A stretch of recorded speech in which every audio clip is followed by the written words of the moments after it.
In this video, I'm mainly going to discuss, how to spot and basically dealing with like bad people and everything, what you can expect, And also this has to do with, people like SJWs, anything like that, bad people, backstabbers, people lie about you, things like that. And of course, it's going to be a review also on Satan's Toolbox by Greg Neal.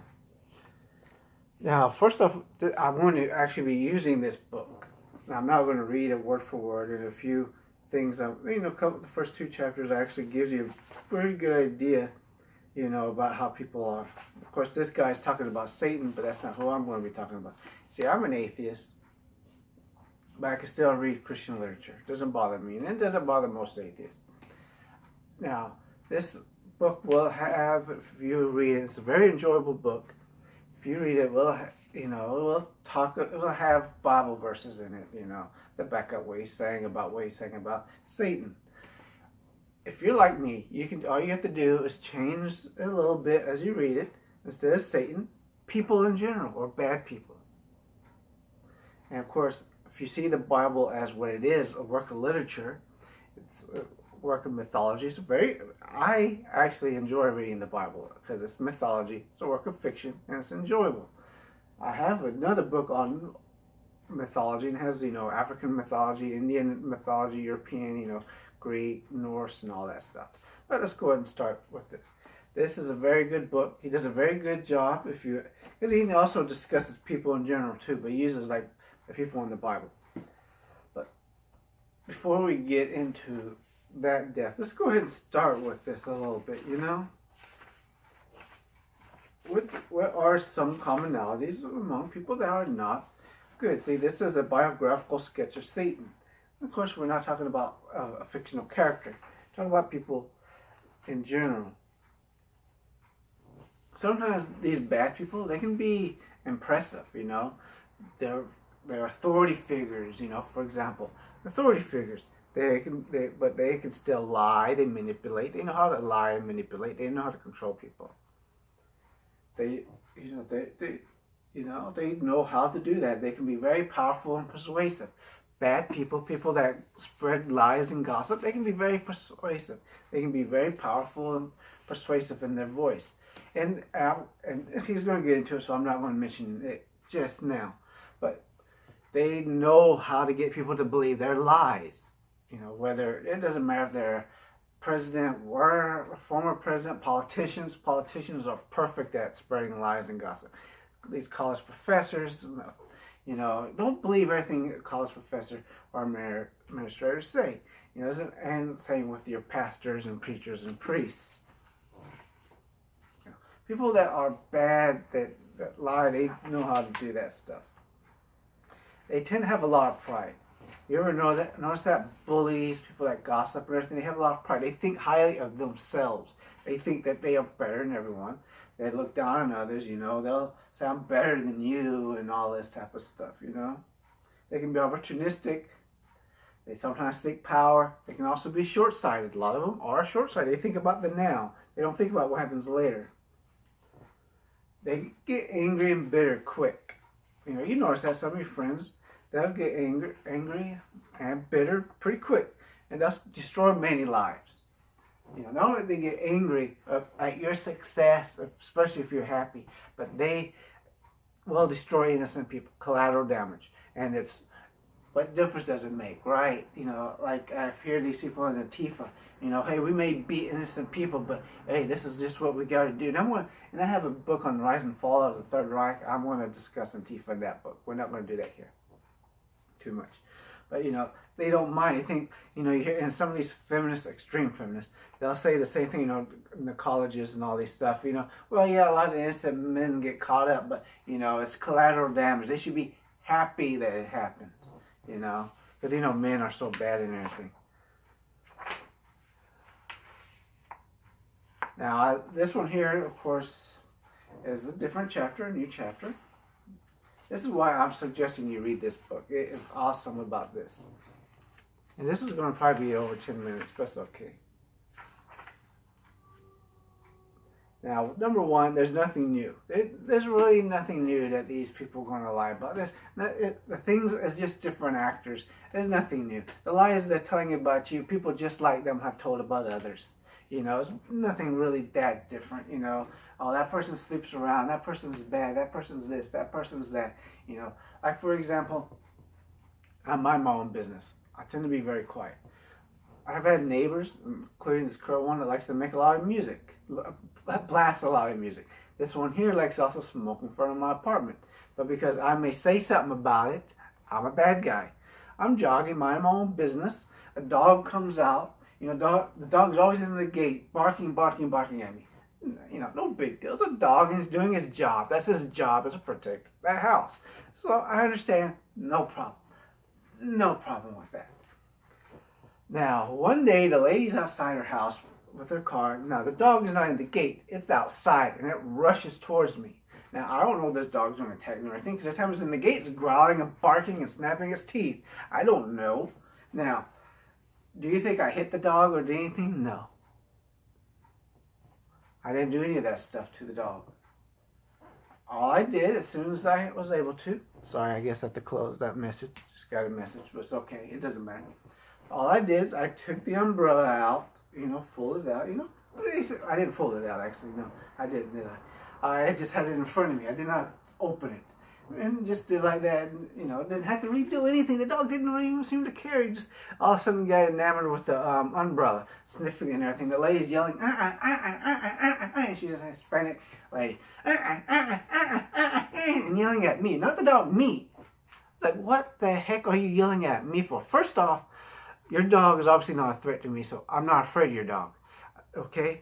Second off, your dog is not trying to attack me, so I'm not going to hit your dog. And if your dog does try to attack me, obviously I will hit your dog to defend myself.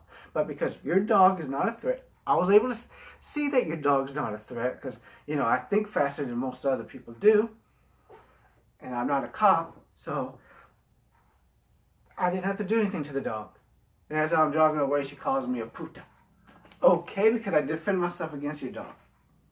But that's just how it is. That's how these people are, And then I jog by there now.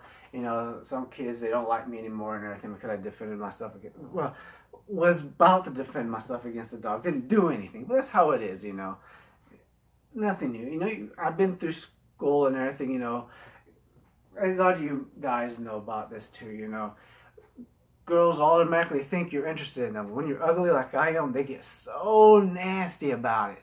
You don't have to even look at them or anything. They just assume you want them, and they will let you know how ugly and undesirable you are. And for you women out there, you know what I'm talking about. With men do the same, similar type of crap. They act like you're supposed to go out with them and stuff. Some guys, can be obnoxious. Then, of course, he talks about eternal attacks. Yeah, your own friends that turn on you. Nothing new. And then the response. Now, I've said this in other videos, so I want to say it again here. Okay, someone's getting in your face, accusing you of lies and everything, okay? Or they're yelling I want to tell them like it is. I want to tell them off. Okay, you do it back to them. You yell back at them. As you two are arguing, do me a favor. Look around. Sorry. At everyone else. You have become entertainment to them. That person's entertainment to them. Do not become someone else's entertainment. They're going to run their mouths. It don't matter. I don't give a crap what you say to them. It ain't going to matter. Nobody's going to listen to you. Just like you're not listening to that person. Just walk away, laugh, or whatever. Like there was a woman, I saw this on the news. She said, I need to get through. Probably said, I don't know. I wasn't there, so I don't know the whole argument. But the couple thought she said, hey, Jew. I'll explain to you why that's funny. But anyways, they get in an argument, and apparently she hit the guy or something. She's now facing felony assault charges, and maybe she said may I get through. Now this is why I'm laughing about that. There was a Woody Allen sketch. It wasn't Woody Allen. They were just making fun of Woody Allen. But the guy goes, "Achoo!" And the guy said, "Did you just say a Jew?" and this gets upset about it. It's basically the same stuff. People get offended easily. They do it on purpose because they enjoy it. And then you respond back to it. Why? If people get offended easily, that's not your problem. These people, backbiters, gossipers and stuff, they get offended very easily. And then it gives you characters and everything. We don't have to, like Judas and how he felt manipulated.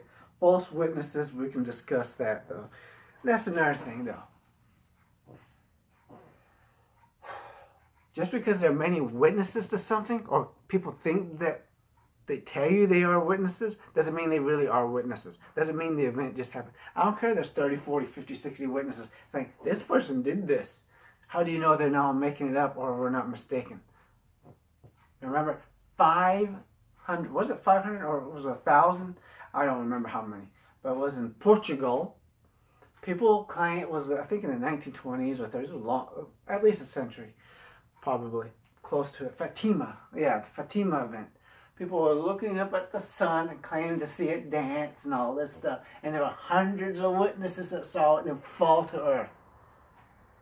Hundreds of witnesses. But the event never happened. UFOs and things like that. Same thing. There's a lot of things that have hundreds of witnesses but never happen.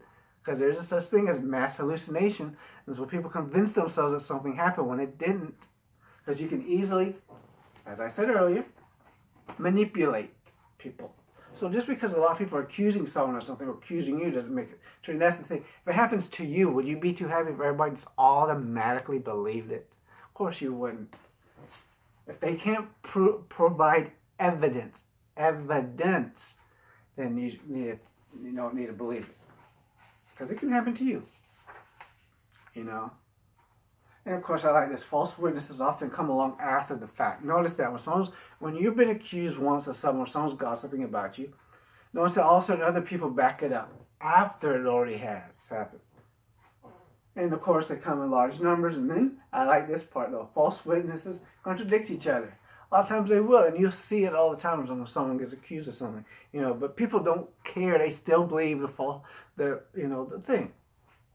False witnesses, they don't have the facts, nor have credibility. These false witnesses were motivated by evil intentions, and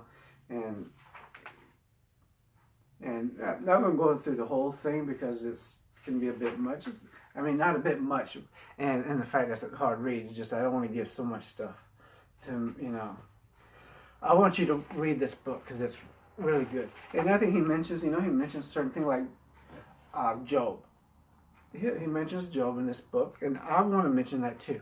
His 3 friends.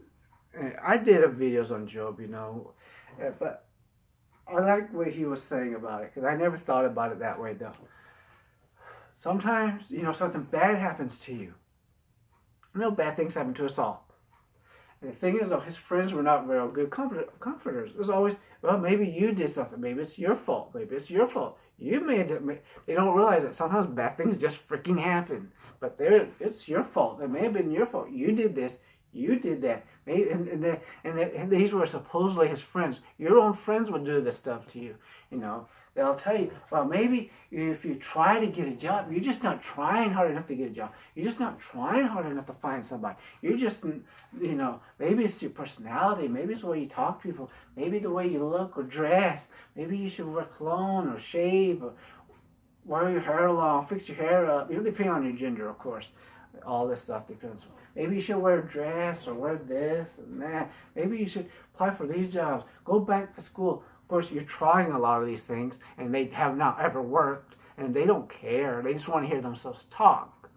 And they accuse you of things you have not done. They don't know everything that's going on with you. And then I like the part where he speaks about Nehemiah. He's building the wall of, for Jerusalem and everything. And then you got these people coming in. He has all these false accusations. And they talk about, well, you need to get off the wall and why don't you answer these charges. And this is what you hear today, too. If it was me, I'd be trying to clear my name. Because, you have to be guilty, And let's face it, every time someone's accused of something, like, well, if it was me, I'd be trying to clear my name. Well, let me ask you this question. If that person gave you evidence that they were innocent, will you still listen to them? People don't. There are men on college campuses today being accused of sexual harassment, sexual assault that are innocent. There's no evidence that they are guilty. They provide evidence that they are innocent. They may not even have been on campus, like the David Duke trial. One up, David Duke, you remember? I'm sorry, not David Duke. I hate that guy. That's why his name just came in my head. Duke University. I'm so sorry about that. Anyways, Duke University. One of them was in a freaking cab at the incident, when the incident happened. It didn't matter that he had evidence. People still believed he was guilty. They then deported the cab driver. You can go and proclaim your evidence. People aren't going to listen to you. People will believe lies. It doesn't matter how good you were or anything, because people are basically bad people, you know. I was jogging one time. I had a woman come out. Are you a sex offender? What the hell? I go to the mall and women give me these dirty looks like I'm about to do something to them, and they're so scared I'll ask them out, you know. What the heck? And then, of course, he tells you how to handle them. You know, basically, don't waste your time trying to, you don't have to explain yourself. You're just going to waste your breath because they're not going to believe you. And here's the thing.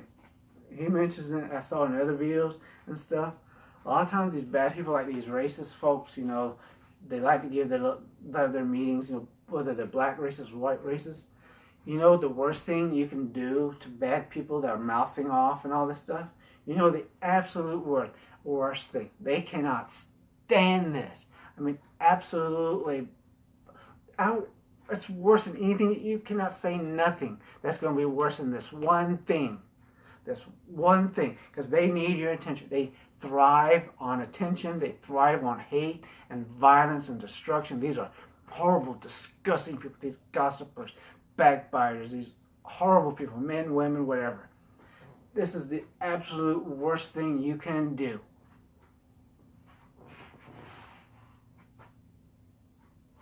Completely and utterly ignore them. It's hard to do. Very difficult. One of the most difficult things you could do. But, oh man, that they cannot stand that. I cannot count how many times I pissed people off when I did that. You know, they're running their mouths mainly in school or whatever. Or I'm at a store. They can't stand it. They absolutely can't stand it. And they just get, all they do, they get louder and louder and louder because they want you to respond. And when they realize you won't respond, they just get pissed off and leave. I had another time I was at a grocery store, working at a grocery store, you know, and I'm pulling the carts. This guy's probably like, well, 6'8" or something, dumbass. So I'm looking at my wife. Now I'm looking down like this, and I'm 16 years old, 17 years old. He's a grown freaking man running his mouth like that. And I just act like I didn't even hear him. Oh man, he got pissed. And I had that happen several times. I'm sure some of you did too. You ignore them. Oh man, you set them off. And they eventually, you know, have no choice but to leave you alone, and they go to their next victim. That is absolute worst thing. And because if you just, you know, run your mouth back, you know, you're just entertaining others. Of course, another thing they don't like. And laugh at them. Just laugh. It doesn't matter if you're hurt or anything like that. Just say, hey, that's all you have. Is this all you are? This is what you are. This is the type of person you are. And just laugh at them. Just like, what the? Like, you think what you say matters to me? Just laugh at them. What else can I say? Bye.